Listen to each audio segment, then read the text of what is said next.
Hello বাগানি বন্ধুরা, আশা করি তোমরা সকলেই খুব ভালো আছো তোমাদের বাগানে প্রত্যেকটা গাছ। আমি তোমাদের বাগানি বন্ধু মামন। আজকে তোমাদের সাথে শেয়ার করব বর্তমান সময়ে জবা গাছের কুঁড়ি কেন ঝরে যাচ্ছে। বর্তমান সময়ে কিন্তু অনেক বাগানি বন্ধুদের এই সমস্যাটা তাদের সাথে হচ্ছে, আমার সাথেও কিন্তু হয়েছে। জবা গাছের কুঁড়ি সাধারণত তিনটে কারণের জন্য কিন্তু ঝরে যায়। প্রথম কারণ হলো পাতা হলুদ হয়ে যাচ্ছে, সাথে কুঁড়িও কিন্তু ঝরে যাচ্ছে, এটা একটা সমস্যা। দ্বিতীয় হলো পাতা ভালো আছে, গাছ সুস্থ আছে, অথচ কুঁড়িটা কিন্তু ফোটার ঠিক আগেই ঝরে যাচ্ছে, এটাও একটা সমস্যা। তৃতীয় সমস্যা হলো মিলিবাগের আক্রমণ।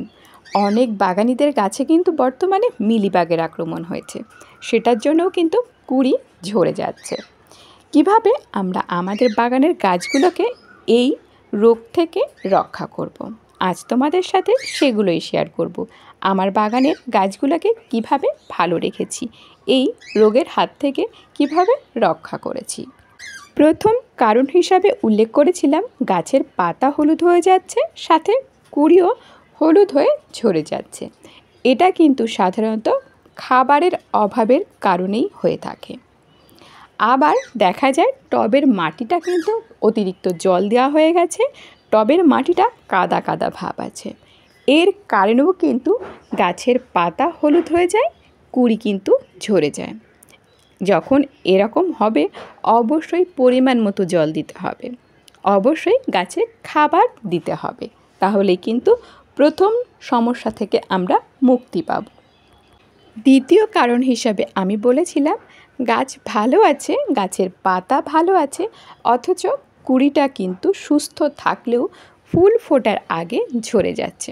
সেটা কিন্তু এক ধরনের পোকা মাকড়ের আক্রমণের কারণেই হয়। যে গাছে এরকম সমস্যা হচ্ছে, কুঁড়িটা আমরা কিন্তু হালকা ছিঁড়ে দেখলেই দেখতে পাবো সেই কুঁড়ির ভেতরে কোনো না কোনো পোকা আছে বা পোকামাকড়ের ডিম আছে। এগুলো হলো চোষক পোকার আক্রমণের কারণে হয়ে থাকে। এই চোষক পোকাগুলো কিন্তু কুঁড়ির ভেতরে ঢুকে ডিম পেড়ে রাখে, এর কারণে ফুল ফোটার আগেই কিন্তু ঝরে যায়। চোষক পোকার যে বাচ্চাগুলো থাকে তারা কিন্তু কুঁড়ির রসটা চুষে খেয়ে নেয়, ফলে ফুল ফোটার আগেই কিন্তু ঝরে যায়। এরকম হলে কিন্তু অবশ্যই কীটনাশক ব্যবহার করতে হবে। কীটনাশক হিসাবে আমরা কাকা নামক কীটনাশকটা ব্যবহার করতে পারি যে কোনো রোগের জন্য, যে কোনো পোকা দমনের জন্য। 1 লিটার জলে 1 আইসক্রিম চামচ ভালো করে ঝাঁকিয়ে নিয়ে গাছের পাতায় স্প্রে করতে হবে। তৃতীয় কারণ বলেছিলাম মিলিবাগ। এই মিলিবাগ কিন্তু আমাদের বাগানের গাছের ভীষণ ক্ষতি করে। তারা যেমন কুঁড়িগুলোকে নষ্ট করে, তেমনি কিন্তু গাছটাকেও নষ্ট করে, গাছটাকেও মেরে ফেলতে চায়। মিলিবাগের আক্রমণ হলে কিন্তু অবশ্যই গাছটাকে আগে সাবান জল দিয়ে ভালো করে ধুয়ে নিতে হবে, চাইলে আমরা ব্রাশ দিয়ে ভালো করে পরিষ্কার করতে পারি। তারপর 1 লিটার জলে 1 আইসক্রিম চামচ একতারা নামক কীটনাশকটা ভালো করে ঝাঁকিয়ে নিয়ে গাছের পাতায় স্প্রে করব। মাসে 2 বার অবশ্যই এটা স্প্রে করব। আর প্রত্যেক দিন কিন্তু সেই গাছটাকে ঠান্ডা জল দিয়ে স্নান করিয়ে দেব। তারপর সপ্তাহে 1 দিন চাইলে কিন্তু আমরা এই গাছে সাবান জল দিয়ে স্প্রে করতে পারি বা স্নান করাতে পারি, তাহলেই সুস্থ হয়ে উঠবে গাছটি।